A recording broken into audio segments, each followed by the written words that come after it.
વિદ્યાર્થી ભાઈઓ અને બહેનો, નવા વર્ષની અંદર ધોરણ 10માં દરેક વિદ્યાર્થીઓને પ્રવેશ મેળવવા બદલ ખૂબ ખૂબ અભિનંદન. હવે ધોરણ 10ના સામાજિક વિજ્ઞાનની અંદર આપણે થોડી ચર્ચાઓ કરી અને તમારા પહેલા પ્રકરણથી શરૂઆત કરવાની છે. આમ તો સામાન્ય રીતે આપણે પહેલા સામાજિક વિજ્ઞાન વિશે થોડો પરિચય મેળવી લઈએ કે આખું તમારું પાઠ્યપુસ્તક જે છે એ 4 વિભાગમાં વહેંચાયેલું છે. સૌથી પહેલો વિભાગ ઇતિહાસનો આવે છે. ત્યાર પછી ઇતિહાસની અંદર સાંસ્કૃતિક, પ્રાકૃતિક, વારસાના સ્થળો વિશે ચર્ચાઓ કરવામાં આવી છે અને એમાં પ્રાચીન ભારતના વારસાની અંદર હસ્તકલા, લલિત કલાઓ, શિલ્પ સ્થાપત્ય કલાઓ, સાહિત્યિક વારસો, ટેકનોલોજીનો વારસો, વિજ્ઞાન અને ટેકનોલોજીની અંદર વિકાસ સાથે વારસાનું મહત્વ અને એના જતન અંગેની ચર્ચાઓ પહેલા વિભાગમાં કરવામાં આવી છે. તમારા અનુક્રમણિકાની અંદર સળંગ આખો 1 થી 21 પાઠ દર્શાવવામાં આવ્યા છે. બીજા વિભાગની અંદર 8 થી શરૂ કરી અને 14મા પાઠ સુધી એક ભૌગોલિક પરિસ્થિતિઓને ધ્યાનમાં રાખી અને વિવિધ પ્રકારના સંસાધનો અંગેની ચર્ચાઓ કરવામાં આવી છે. જેમાં કુદરતી સંસાધનો હોય, વન અને વન્ય જીવન હોય, કૃષિ હોય, જળ સંસાધન હોય, ખનિજ અને શક્તિના સંસાધનો હોય, ઉત્પાદનના ઉદ્યોગો હોય, આવી થોડી બાબતોને ભેગી કરી અને એના વિશે થોડું માહિતી આપણી ટેક્સ્ટ બુકમાં આપવામાં આવી છે. ત્યાર પછી આર્થિક ઉદારીકરણ, આર્થિક વિકાસ, આર્થિક સમસ્યાઓના પડકારોમાં ગરીબી અને બેરોજગારી, ભાવ વધારો અને ગ્રાહક જાગૃતિ, આવા 1-2 પ્રકરણ ઇકોનોમિક્સ જે તમારી માટે એક નવો મુદ્દો અથવા નવા વિષય તરીકે આપણી ટેક્સ્ટ બુકમાં રજૂ કરવામાં આવ્યા છે, જેને અર્થશાસ્ત્ર એવું કહેવામાં આવે છે. છેલ્લે જે બાબત આપવામાં આવેલી છે કે ભાવ વધારાની સાથે માનવ વિકાસ છે, ભારતની સામાજિક અને સમસ્યાઓ છે, સામાજિક પરિવર્તનો છે, એ નાગરિકને લગતા આ એકમોને ધ્યાનમાં રાખી, નાગરિક શાસ્ત્રને લગતા એકમોને ધ્યાનમાં રાખી અને આ પાઠની આપણા પાઠ્યપુસ્તકમાં મૂકવામાં આવ્યા છે. પણ આજે અથવા તો અત્યારે હાલમાં તમને જે 5 પુસ્તકો આપવામાં આવ્યા છે, 6થું પુસ્તક તમારું સામાજિક વિજ્ઞાનનું પુસ્તક તમને લગભગ મળ્યું નથી. પણ સામાજિક વિજ્ઞાનના પુસ્તક નવું આવવાનું છે એટલે તમારી પાસે લગભગ ઘણા પાસે નહીં હોય. કદાચ તમારી પાસે જૂનું પુસ્તક હોય તો એ જૂના પુસ્તકની અંદર માત્ર ને માત્ર નવા પુસ્તકમાં થોડો અમથો ફેરફાર કરે છે કે તમારો જે 21મો પાઠ જે છે એમાં 2-5 મુદ્દાઓ ઉમેરી અને એક નવા પાઠ્ય પુસ્તકને ધ્યાનમાં રાખી અને રજૂ કરવામાં આવેલું છે. બજારમાંથી મળશે તો આપ સૌ વ્યક્તિ મેળવી લેશો, શાળામાં આવશે તો તમને તરત જાણ કરી અને આપવામાં આવશે. પણ તેમ છતાંય આપણે થોડી બાબતો જો સમજવાની, વાંચવાની ગણતરી હોય તો તમારી આજુબાજુમાં રહેતા કોઈ મિત્રો હોય તો એની પાસેથી જૂની ટેક્સ્ટ બુક અથવા પાઠ્યપુસ્તક મેળવી અને થોડી ધીરે શરૂઆત કરી દેજો. હવે આ એક સામાન્ય રૂપરેખા છે આપણા ટેક્સ્ટ બુકની, પાઠ્યપુસ્તક, અને એની અંદર આવા 4 વિભાગોમાં જે વહેંચાયેલું આપણું પાઠ્યપુસ્તક છે એમાં પહેલા વિભાગની અંદર પહેલો પાઠ ભારતનો વારસો. વારસો એટલે શું? સૌથી પહેલા આપણને પ્રશ્ન ઉભો થાય કે અહીંયા લખ્યું છે વારસો, તો તો વારસો એટલે શું? તો ઘણીવાર આપણે વાતચીતો કરતા હોઈએ છીએ કે આ બધી માલ મિલકત છે, જમીન છે, મકાન છે, આ બધું અમને વારસામાં મળેલું છે. કુદરતી સંપત્તિ પણ અમને એક પેઢી એની બીજી પેઢીને આપેલી છે. તો જે કંઈ આપણી પાસે છે, આપણી પહેલાની પેઢી આપણને આપ્યું છે, એને આપણે વારસામાં મળ્યું એમ આપણે કહીએ છીએ. તો અહીંયા આપણે વારસો એવો શબ્દ જે છે એની ચર્ચા કરવી છે. તો એ ચર્ચાના ભાગરૂપે આપણે એમ કહી શકીએ કે એક પેઢીએ એની પછીની પેઢીને જે કંઈ આપ્યું છે, એક પેઢીએ એની પછીની પેઢીને જે કંઈ આપ્યું છે તે એક વારસાનો ભાગ છે. પછી આપણને મકાન મળ્યા હોય તો ભલે, જમીન મળી હોય તો પણ ભલે, ભૌગોલિક કુદરતી સૌંદર્ય પ્રાપ્ત થયા હોય તો પણ ભલે, આ બધું એક વારસાના ભાગરૂપે છે. એટલે અહીંયા વારસો એટલે શું એના વિશે થોડી આપણે ચર્ચા કરી. હવે અહીંયા આપણા ભારતના સાંસ્કૃતિક અને કુદરતી વારસાના સંદર્ભમાં આ પાઠમાં ચર્ચા કરવાની છે. તો મિત્રો, પ્રાચીન સમયથી ભારત એક ખૂબ વિશાળ સાંસ્કૃતિક અને પ્રાકૃતિક વારસો ધરાવતો પ્રદેશ છે.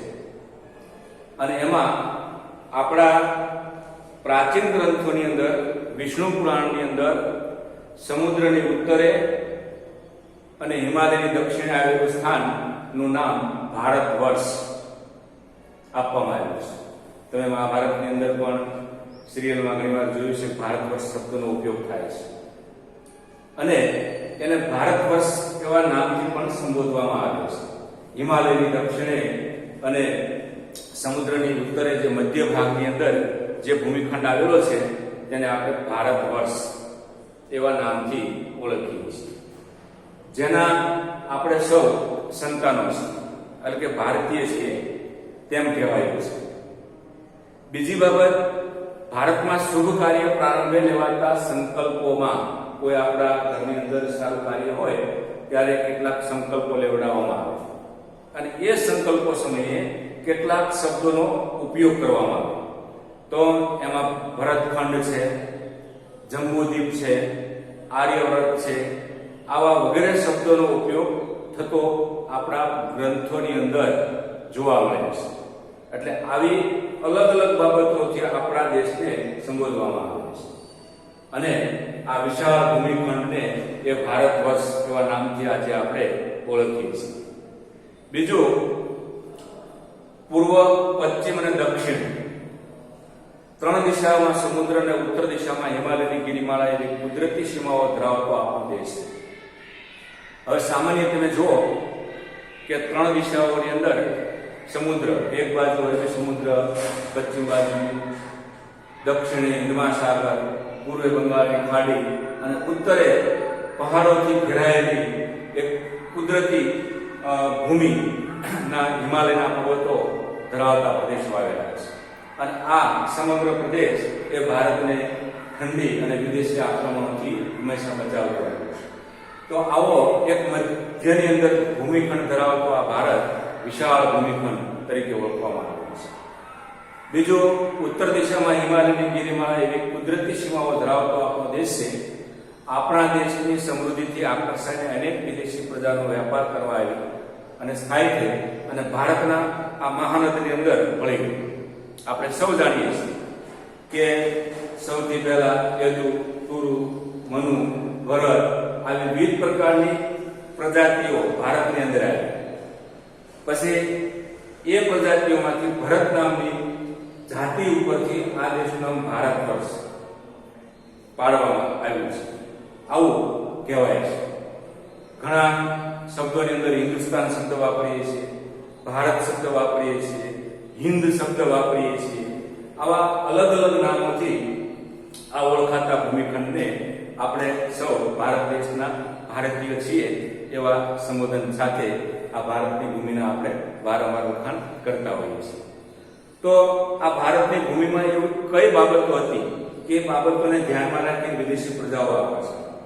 તો એક વાક્યમાં હું તમને એટલું કહી દઉં કે દુનિયાના દેશો પાસે નથી તે ભારત પાસે છે. કુદરતે મન મૂકીને ભારતને કુદરતી સંપત્તિથી વિશાળ પ્રકારના ભૂમિ દ્રશ્યો, જળ સંસાધન, જંગલો, વન્યજીવન એ મન મૂકીને ભગવાને કુદરતે આપણને આપ્યું છે અને એના આપણે સૌ સંતાનો છે. અને એટલી સમૃદ્ધિથી આપણો દેશ ઉભરાયેલો છે કે આ સમૃદ્ધિને જોઈ વિદેશી પ્રજાઓ ભારતમાં આવી છે. તો આ સમગ્ર વિદેશી પ્રજાઓ ભારતમાં સમૃદ્ધિને જોઈને આકર્ષાણી અને ભારતના મહાનગરની અંદર ભળી. બીજું કે આ વિદેશી જે સંસ્કૃતિઓ ભારતમાં આવી અને ભારતની સંસ્કૃતિના સંપર્કમાં આવવાથી એકબીજાએ પોતાની આદાન પ્રદાનની પ્રક્રિયા દ્વારા, મતલબ એની પાસે જે કાંઈ હતું તે આપણે શીખાય અને આપણી પાસે જે કાંઈ હતું તે લોકોએ શીખાય અને આ રીતે આદાન પ્રદાનની પ્રક્રિયા દ્વારા ભારતની સંસ્કૃતિના એક મિશ્ર સંસ્કૃતિનો ઉદ્ભવ થયો, જેને આપણા ઇતિહાસની અંદર હસ્તાંતરણ દ્વારા ભારતીયકરણ થયું. આપવું અને લેવું અને એમાંથી એ ભારતીયકરણ શબ્દનો ઉદ્ભવ થયો. તો અહીંયા આપણે એમ કહી શકીએ કે એક આદાન પ્રદાનની પરસ્પર પ્રક્રિયાઓ દ્વારા ભારતની સંસ્કૃતિનું ઘડતર થયેલું જોવા મળે છે અને એ રીતે એક પેઢીમાંથી બીજી પેઢીમાં આપણા વારસાનું હસ્તાંતરણ થયું. આપણી પાસે જે કંઈ તો આપણા સંતાનોને, આપણી પાસે અત્યારે છે કે આપણા વડીલોએ આપણને, અને એમ હસ્તાંતરણ કરી અને આપણો આજે વારસો સચવાઈ ગયો છે. અને આપણો વારસો સાતત્યપૂર્ણ છે, સતત એક પછી એક પેઢી દર પેઢી મળતો ગયો છે. એમાં કોઈ જગ્યાએ તૂટક અથવા ખોટ અથવા અડચણ આવી નથી. બીજું, ભારતનો આ સમગ્ર ભૌગોલિક વિસ્તારની પ્રક્રિયાની દ્રષ્ટિએ આપણે આ બધી વિષ્ણુ પુરાણની અંદર, આપણા ગ્રંથોની અંદર એના વિશે ખૂબ વર્ણન કર્યું છે. આપણા ગ્રંથોની અંદર પણ ભારત વિશે ખૂબ વર્ણન કર્યું છે. ભારતમાં અસંખ્ય પ્રજાઓ આવે છે. પછી ડચ હોય, વલંદા હોય, ફિરંગી હોય, શક હોય, પલ્લવ હોય, કુષાણ હોય, યદુ હોય, તરુ હોય, મનુ હોય, ભરત હોય, આવી અસંખ્ય પ્રજાઓ ભારતમાં આવી અને ભારતના મહાનગરમાં ભળી દે અને ભારતીય સંસ્કૃતિના વિકાસમાં એ હસ્તાંતરણ કરી અને ભારતના વારસાને સમૃદ્ધ બનાવવા માટે ખૂબ પ્રયત્ન થયેલા જોવા મળે છે. ત્યાર પછી બીજો મુદ્દો આપણો છે ભારતનું સ્થાન અને એનો વિસ્તાર. આવો એક મુદ્દો છે. હવે એમાં સ્થાન અને વિસ્તારની દ્રષ્ટિએ આપણે જોઈએ તો વર્તમાન ભારતના સ્થાન પદ અને વિસ્તાર વિશે આપણે ધોરણ 9 માં થોડો અભ્યાસ કરી ગયા છે. પ્રાચીન સમયનું ભારત ઘણું વિશાળ હતું. હાલમાં પણ ભારત વિસ્તારની દ્રષ્ટિએ વિશ્વમાં 7મા ક્રમે અને જનસંખ્યાની દ્રષ્ટિએ બીજું સ્થાન ધરાવે છે. હવે વિસ્તારની, ભૌગોલિક વિસ્તારની દ્રષ્ટિએ 7મો ક્રમ છે ભારતનો અને વસ્તીની દ્રષ્ટિએ આપણે જોઈએ તો ચીન પછી ભારતનું સ્થાન બીજું છે. એટલે વસ્તી પણ ભારત પાસે એટલી પુષ્કળ છે અને વિસ્તારની દ્રષ્ટિએ જોઈએ તો પણ ભારત પાસે ભૌગોલિક વિસ્તારની એ અનુકૂળતા છે. અને ઋતુ પ્રમાણે વિવિધ પ્રકારની પરિસ્થિતિઓ નિર્માણ થાય છે. ચોમાસું, ઉનાળો, શિયાળો, ઋતુ પ્રમાણે આપણા તહેવારો, આપણા ખેતીના પાકો, આપણા નાના મોટા ઉત્સવો, આપણી ખાણીપીણી, આ બધી ભૌગોલિક પરિસ્થિતિ એ ભારતમાં જોવા મળે છે. અને એટલા માટે જ આપણે એમ કહી શકીએ કે ભારત જેવો વિશાળ ભૂમિ ખંડ એ દુનિયાના બીજા કોઈ દેશની અંદર આવા પ્રકારની સંસ્કૃતિ અથવા આવા પ્રકારનું વાતાવરણ ધરાવતો દેશ જોવા મળતો નથી. ત્યાર પછી વૈવિધ્યસભર વારસો.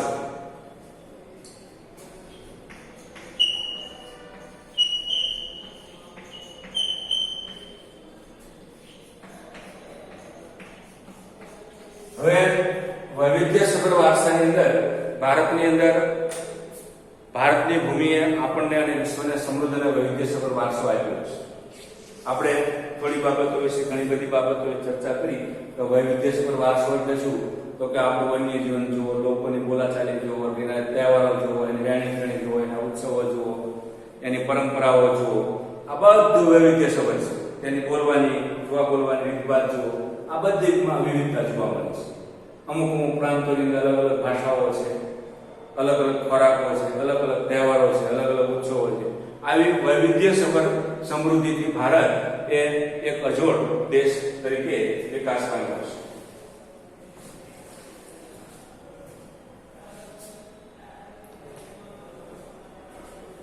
તો આ વૈવિધ્યસભર વારસાની અંદર આપણે ઘણીવાર નાની મોટી ચર્ચાઓ કરતા હોઈએ છીએ, પણ આપણે ટેક્સ્ટને ધ્યાનમાં રાખી અને થોડી આગળ ચર્ચા વધારવી છે. ભારતીય સંસ્કૃતિ શાંતિપ્રિય અને વ્યાપારી રહી છે. દુનિયાના ઇતિહાસોની અંદર એમાં ભારતના ઇતિહાસની અજોડ છાપ છે કે ભારતે ક્યારે વિદેશની ભૂમિ ઉપર ક્યારે પ્રાચીન સમયથી આક્રમણો ક્યારે નથી, આપણી પર આક્રમણો થયા છે, પણ આપણે ક્યારે બીજા ઉપર આક્રમણ નથી કર્યું. એટલે આપણા ગ્રંથોની અંદર પણ હંમેશા શાંતિ ને સ્થાન આપવામાં આવ્યું છે. એટલે ભારતના લોકો શાંતિપ્રિય લોકો છે. આ એક શબ્દ ભારતની સંસ્કૃતિ એ શાંતિપ્રિય અને વ્યાપારી રહી છે. દુનિયાના અનેક દેશોની અંદર વેપાર કરવા માટે ગઈ છે, શાંતિથી વેપાર કર્યો છે. કોઈ જગ્યાએ આક્રમણ કરી બીજાને ઝૂંટવી લઈ અને એવી નીતિ અપનાવી નથી. જેમ કે દાખલા તરીકે આપણે 9મા ધોરણમાં થોડું ભણતા હતા કે બ્રિટિશરો ભારતમાં આવ્યા, ભારતની ભૂમિ ઉપર એને શાસન કર્યું, ભારતનું શોષણ કર્યું, આવું આપણે સાંભળ્યું છે. પણ ભારતના લોકો વિદેશની ભૂમિ ઉપર જઈને આક્રમણ કરીને તેનું શોષણ કરી અને ગુલામ બનાવ્યા હોય એવું અત્યાર સુધી આપણા ઇતિહાસમાં ક્યાંય જોવા મળતું નથી. એટલે હંમેશા ભારતની સંસ્કૃતિ શાંતિપ્રિય અને વ્યાપારી રહી છે. ભારતની સંસ્કૃતિમાંથી સચેત અને આનંદનો અનુભવ પ્રાપ્ત થાય છે. હંમેશા સત્યતા, ચિંતનાત્મક અને આનંદની અનુભૂતિ ધરાવતો અથવા આનંદની અનુભૂતિ કરાવતો આ દેશ છે. આ ઉપરાંત અહીં આવીને વસેલી ભિન્ન ભિન્ન સંસ્કૃતિ સાથેના આદાન પ્રદાન થકી ભારતીય સંસ્કૃતિ સમૃદ્ધ બની છે. તેણે અપનાવેલી અહિંસા અને શાંતિના મૂલ્યોને આજે વિશ્વભરમાં પ્રશંસા અને સ્વીકાર થયો છે. આપણે ઘણી વાર કહીએ છીએ કે ભિન્ન ભિન્ન સંસ્કૃતિની સાથેના આદાન પ્રદાન થકી ભારતીય સંસ્કૃતિનો વિકાસ થયો છે અને એ વિકાસને ભારતની એક આગવી ઓળખ ઊભી કરવા માટે હંમેશા અહિંસા અને શાંતિના મૂલ્યને સમજ આપી છે. આપણે સૌ જાણીએ છીએ કે ગાંધીજીએ ભારતની અંદર અંગ્રેજોને હાંકી કાઢવા માટે અહિંસાનું શસ્ત્ર ઉપાડી અને વગર લડે અથવા તો વગર લોહીના ટીપા રેડા વગર ભારતમાંથી અંગ્રેજોને હાંકી કાઢ્યા. એ અહિંસાનું શસ્ત્ર હતું. એટલે હંમેશા ભારતે અહિંસામાં માન કર્યું છે.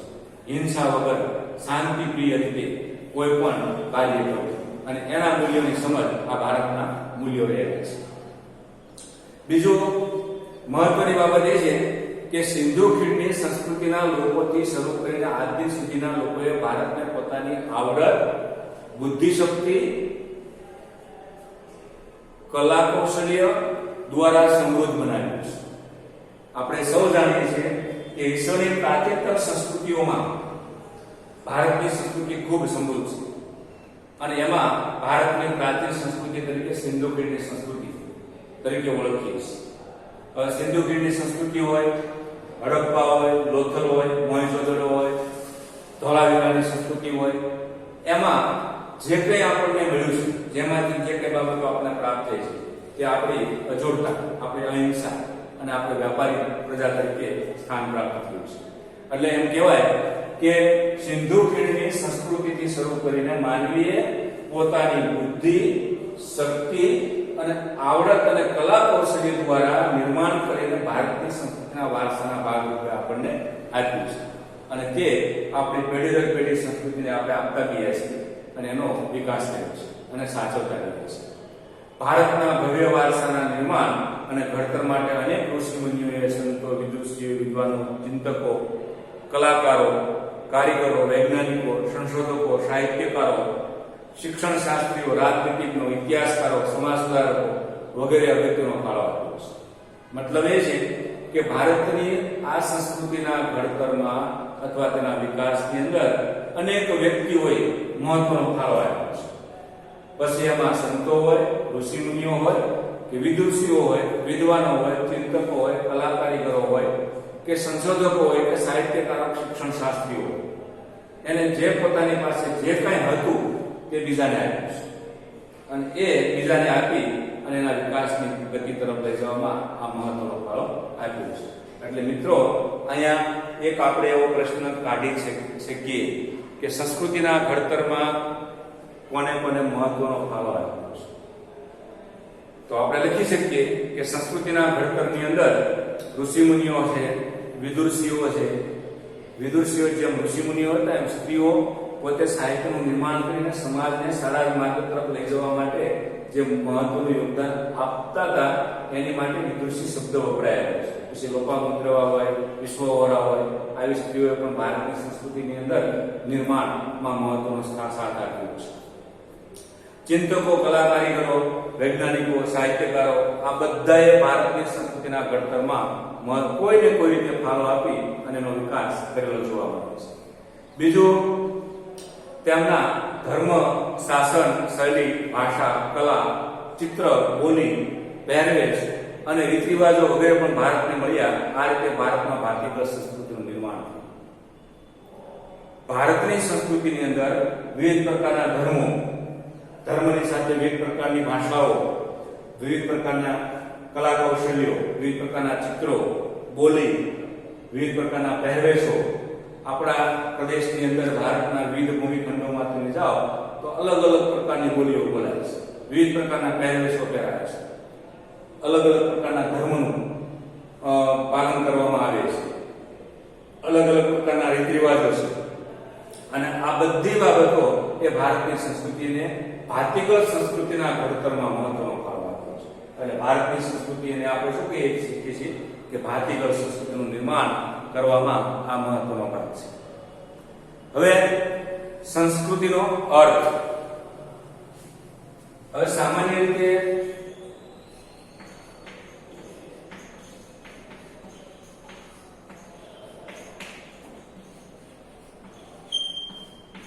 સંસ્કૃતિનો અર્થ આપણે કરવા બેસીએ તો આપણે 3-4 બાબતો અહીંયા વિચારવી જોઈએ. કે પહેલો શબ્દ છે વારસો, બીજો શબ્દ આવ્યો સાંસ્કૃતિક, ત્રીજો શબ્દ આવ્યો સંસ્કૃતિ અને ત્યાર પછી સભ્યતા. આવા વિવિધ શબ્દોનું પ્રયોજન દ્વારા આપણે આવા શબ્દો સાંભળતા હોઈએ છીએ. હવે સાંસ્કૃતિક તો વારસા વિશે તો આપણે જોયું કે એક પેઢીએ એની અનુગામી પેઢીને જે કંઈ આપ્યું તેને વારસા તરીકે આપણે ઓળખીએ છીએ. સાંસ્કૃતિક વારસો એટલે શું? તો આપણે એમ કહી શકીએ કે માનવીએ પોતાની બુદ્ધિ, શક્તિ, આવડત, કલા, કૌશલ્ય દ્વારા જે કંઈ આપણને આપ્યું છે તેને આપણે સાંસ્કૃતિક વારસો કહીએ છીએ. કે પછી ઇમારતો બનાવી, મહેલો બનાવ્યા, રસ્તાઓ બનાવ્યા, મકાનો બનાવ્યા, જે કંઈ બનાવ્યું એની બુદ્ધિ દ્વારા નિર્માણ કર્યું એને આપણે સાંસ્કૃતિક વારસો કહીએ છીએ. ત્રીજો શબ્દ જે છે સંસ્કૃતિ. આપણી પાસે જે કંઈ છે, આપણી પાસે જે કંઈ છે, આપણે જે કંઈ છીએ તે આપણી સંસ્કૃતિ છે.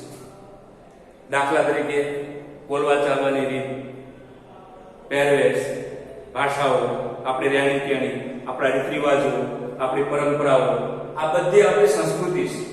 ઘણીવાર આપણે વાતો કરતા હોઈએ કે ભાઈ સભ્યતાથી તો વાત કરજે, આમ ન બોલતો, આમ ન બોલાય, વડીલો સામે આમ ન કરાય, આ આપણી સંસ્કૃતિ છે. અને એ સંસ્કૃતિ એક પેઢીએ અનુગામી પેઢીને આપી છે. અને સભ્યતા એટલે આપણે જે કાંઈ છીએ તે. સભ્યતાનો મતલબ એ છે કે આપણે જે કાંઈ છીએ તે. આપણે શું છીએ આપણે વિચારવું. આપણે કેવા પ્રકારના વ્યક્તિ છીએ, આપણી પાસે શું આવડત છે, આપણે કેવા પ્રકારની લોકો સાથે રીત રિવાજો, રહેણી કહેણી, બોલવા ચાલવા, પહેરવેશની બાબતોમાં આપણે વેચ્યા રહીએ છીએ. આ બધી સભ્યતાઓ છે. એટલે આપણી પાસે જે કંઈ છે, આપણી સંસ્કૃતિ છે, આપણે શું છીએ એ આપણી સભ્યતા છે.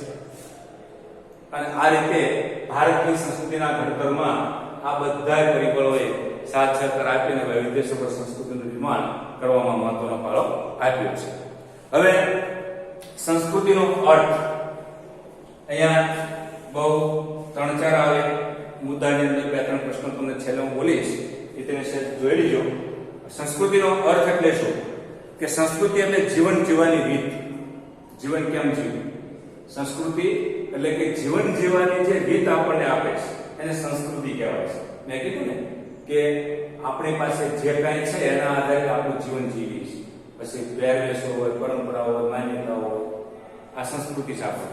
કોઈ જગ્યાએ મૃત્યુ થઈ ગયું હોય ત્યાં લગ્ન ગીત ગાવા ન જવું કે લગ્ન ગીત ન ગાવું, આ સંસ્કૃતિ છે આપણે. ત્યાં લગ્ન ગીતની જગ્યાએ લગ્ન ગીત ગવાતા હોય, મૃત્યુ થયા ત્યાં શોકનું વાતાવરણ હોય તો ત્યાં લગ્ન ગીત ન ગવાય. આવા પ્રકારની જે પરંપરાઓ ધરાવી છે એ આપણી સંસ્કૃતિ છે. એટલે આપણને જે જીવન જીવવાની દિશા દેખાડે છે એને આપણે સંસ્કૃતિ કહીએ છીએ.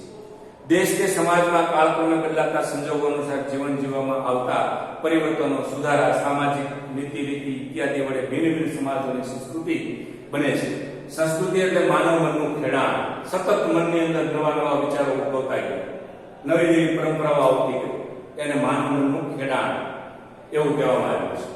માનવ જીવનની જે ટેવો છે, જે મૂલ્યો છે, આચાર વિચારો છે, ધાર્મિક પરંપરાઓ છે, રહેણીકરણી છે, જીવનને ઉત્તમ ધ્યેય સુધી લઈ જતા આદર્શોનો સરવાળો એમ પણ કહી શકીએ છીએ. સંસ્કૃતિ એટલે માનવ જીવનની ટેવો, મૂલ્યો, આચાર વિચાર, પરંપરાઓ, જીવન જીવનને ઉત્તમ ધ્યેય સુધી લઈ જતા સરવાળાને સંસ્કૃતિ તરીકે ઓળખીએ છીએ. એટલે મિત્રો, આપણે અહીંયા સંસ્કૃતિની વ્યાખ્યા બે ત્રણ બાબતોમાં આપણે રજૂ કરી શકીએ કે સંસ્કૃતિ એટલે જીવન જીવવાની રીત, સંસ્કૃતિ એટલે સમગ્ર જીવનના આદર્શનો સરવાળો, પછી આચાર વિચાર, મૂલ્યો, ધર્મ, ધાર્મિક પરંપરાઓ, રહેણીકરણી, જીવનને ઉત્તમ ધ્યેય સુધી લઈ જતા વિવિધ પ્રકારના આદર્શો, આ બધું સંસ્કૃતિના સંદર્ભમાં આપણે જાણીએ છીએ. અને એટલે આપણી વિશ્વની સંસ્કૃતિ કરતા ભારતની સંસ્કૃતિ આદર્શ ગણવામાં આવે છે. માટે મિત્રો, આપણે સૌ ભારતીયો છીએ અને કુદરતે આપણને જે કંઈ આપણને આપ્યું છે, જે કંઈ આપણી પાસે છે, જે આપણે છીએ એને એક પેઢી એની અનુગામી પેઢીને આપે અને નવસર્જનની અંદર નવા વિચારો સાથે આદાન પ્રદાનની પ્રક્રિયા દ્વારા નિર્માણ કરે, તે આ ભારતના વારસાની અંદર સંસ્કૃતિના સંદર્ભમાં આપણે સૌએ આગળ વિચાર કરી અને એક આદર્શ સમાજનું અને આદર્શ ભારતનું નિર્માણ કરવા માટે સૌ સાથે મળી અને એનો વિકાસ કરવાનો છે. હવે આટલા મુદ્દા લીધા આપણે, એમાં નાના નાના 5-6 પ્રશ્નો નીકળશે. થોડી બાબતો આપણી પાસે આવશે કે પ્રાચીન ભારતના કયા પ્રાચીન ગ્રંથમાં ભારત વિશેની ચર્ચા કરવામાં આવી છે, પછી વસ્તીની વિસ્તારની દ્રષ્ટિએ ભારતનું સ્થાન જણાવો, પછી ભારતની સંસ્કૃતિના ઘડતરમાં કોને કોને મહત્વનો ફાળો આપ્યો, ત્યાર પછી સંસ્કૃતિનો અર્થ સમજાવો, સંસ્કૃતિ એટલે શું, આવા બધા પ્રશ્નો સાથે આ 3 મુદ્દા અહીંયા આપણે પૂરા કર્યા છે. મિત્રો, આજે પહેલો પેડ છે, પહેલી બાબત છે, આ વાંચવાનો વિષય છે. જેટલું વાંચો એટલું તમને યાદ રહેશે. આપણે અહીંયા જે કંઈ ચર્ચા કરી છે તમારી ટેક્સ્ટ બુકની છે અને આ 3 મુદ્દાની છે. એટલે થોડું વ્યવસ્થિત વાંચી, સાંભળી અને એનો યોગ્ય રીતે ઉપયોગ થાય એવો પ્રયત્ન કરી. અને મિત્રો, વર્ષની શરૂઆત થઈ ચૂકી છે, 10મા ધોરણમાં છો તમે, તો થોડું ધ્યાન આપી અને મહેનત કરી અને આગળ વધો એવી સૌ શુભકામનાઓ. સૌને જય સ્વામિનારાયણ.